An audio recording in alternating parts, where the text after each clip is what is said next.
like to shed a little more light on the nature of this dream that we call life.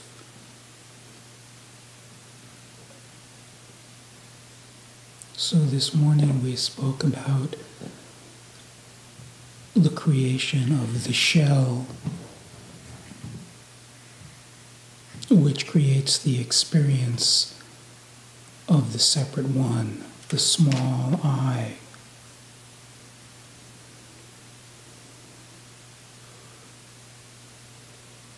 I'd like to talk a little bit about the creation of the entirety of the dream.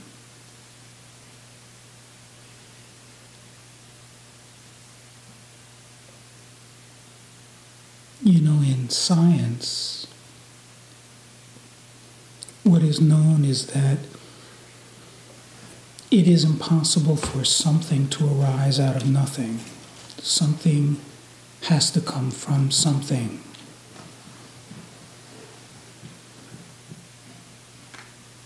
So, what they have postulated as the creation of the universe, which defies this basic principle, is that there was this tiny microscopic particle, so tiny that it was impossible to be discerned as anything.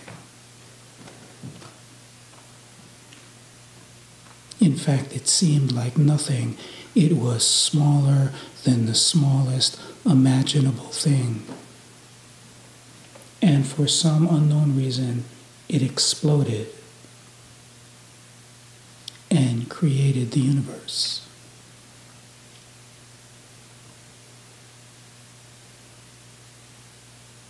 Now, the thing about this life dream is that when the stopping is complete and the speed in which the deception slows down, the workings of it become absolutely clear.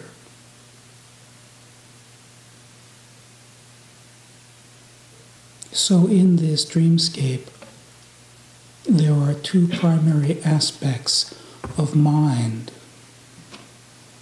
One is time, meaning past and future. Now is eternal. Now I am not speaking about. Now is not linear time, it is eternally present. What I am speaking about is mind's creation of past that can never be found now. And out of its creation of past, the projection into a future which can never be found now. And then all of its perceived changes occurring in this shifting from past into future, none of which ever can be tasted now. So there is time, and then there is distance, space. Mind says they are two distinct things. But the thing about distance is it takes time to travel distance. The further the distance that is traveled, the more time it takes. When there is no distance, there is no time.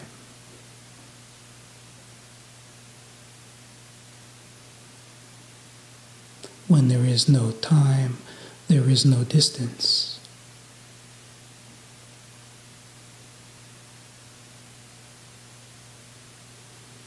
So there are these two creations.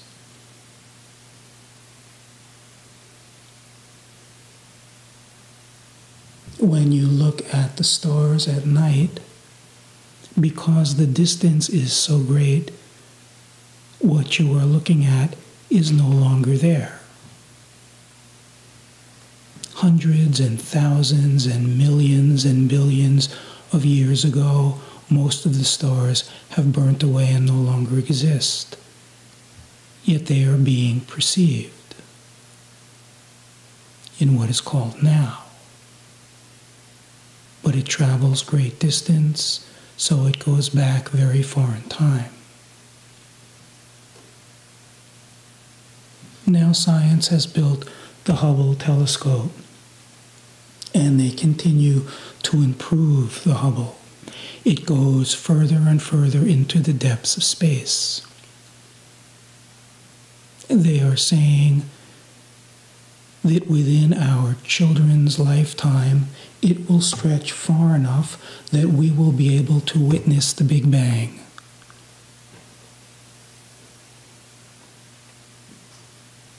Except there is something missing.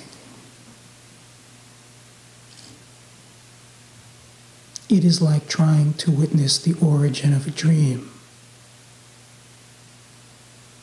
The second there is the recognition of the dream, it is already there. It is impossible to witness a dream at night coming into manifest expression out of nothing. It is impossible to witness its beginning because there is no beginning.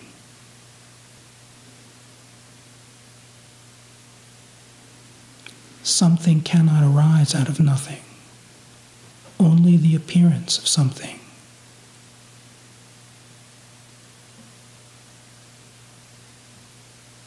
Take the simplest thing like a thought.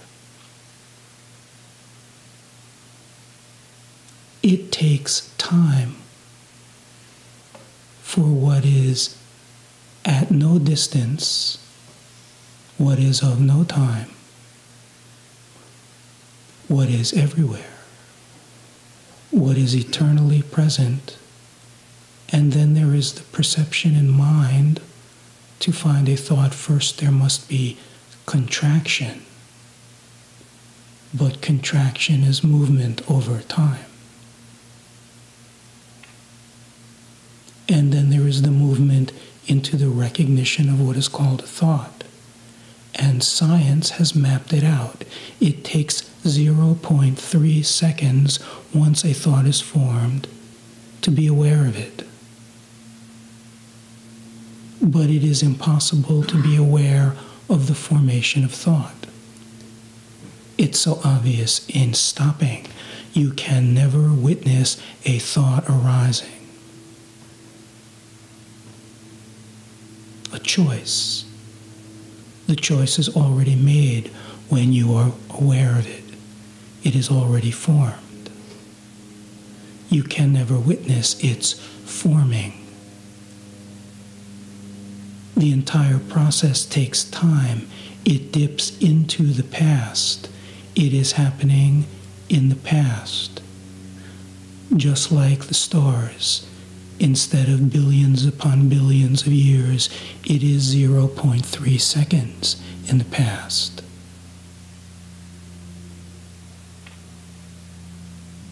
When you are present now, when you feel yourself now, what is tasted has never changed.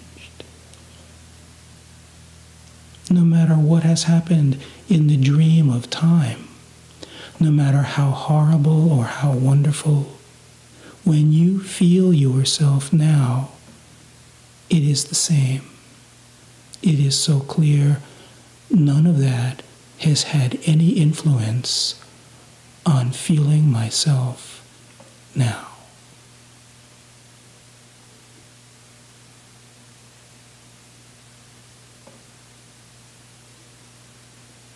In the beauty of this dream, the way it looks, they will continue to improve this telescope. And I know exactly what will occur if this happens. It will see further and further and further back, and then all of a sudden, someone will look in it with a room full of people, and what will be seen is nothing.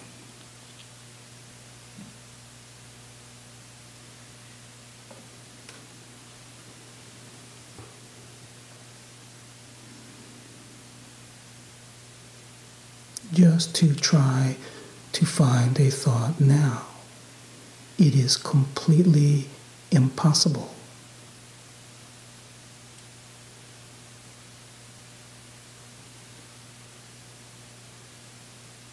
And then there is distance.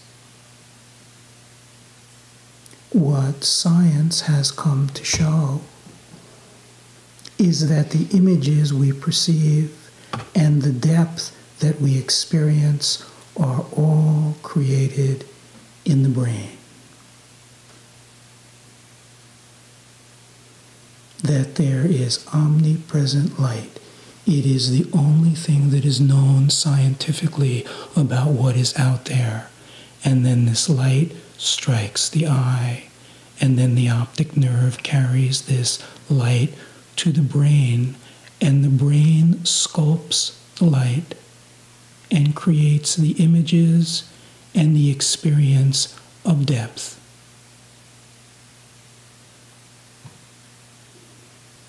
All occurring over time. It goes round and round.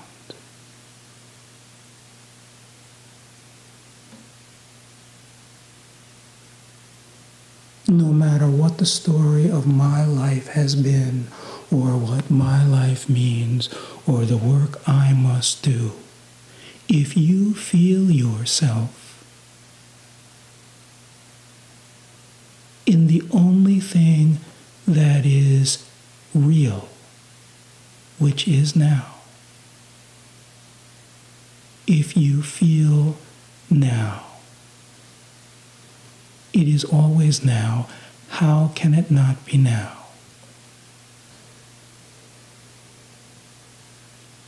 Then the mind, in an instant, disappears because there is no mind now. There is no time now. There is no distance now. There is now.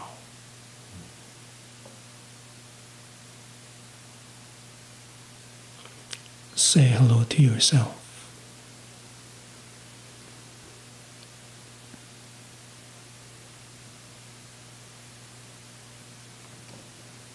It is not denying anything. It is not running from anything. It is stopping and seeing what is true and what is myth.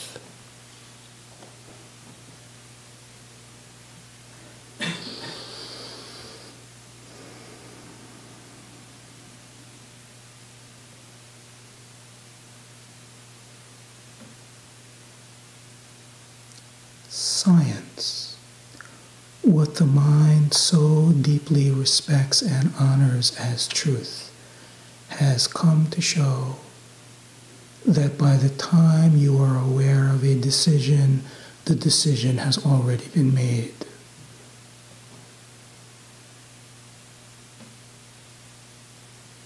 So then, what do you do?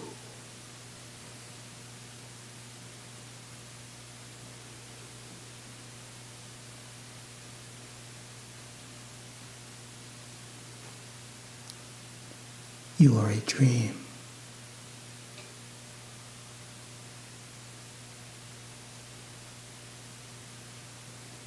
When there is the staying with this, it is so deeply felt. It is not a loss. It is everything, and so much more.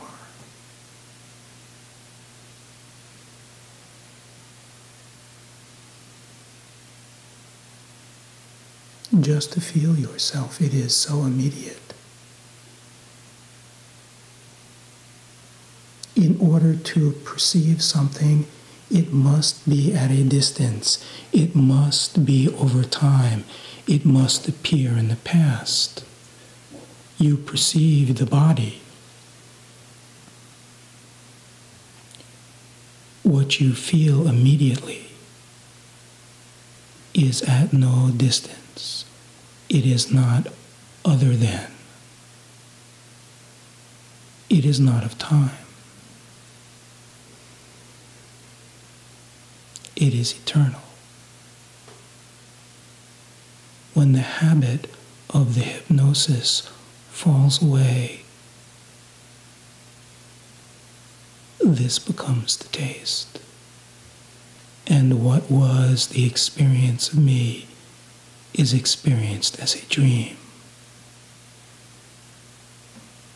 of light, a dream of beauty, a play of love, disturbing nothing, just a reflection that is bringing into the foreground every subtle way in which this hypnosis has taken place, to be freed by being seen.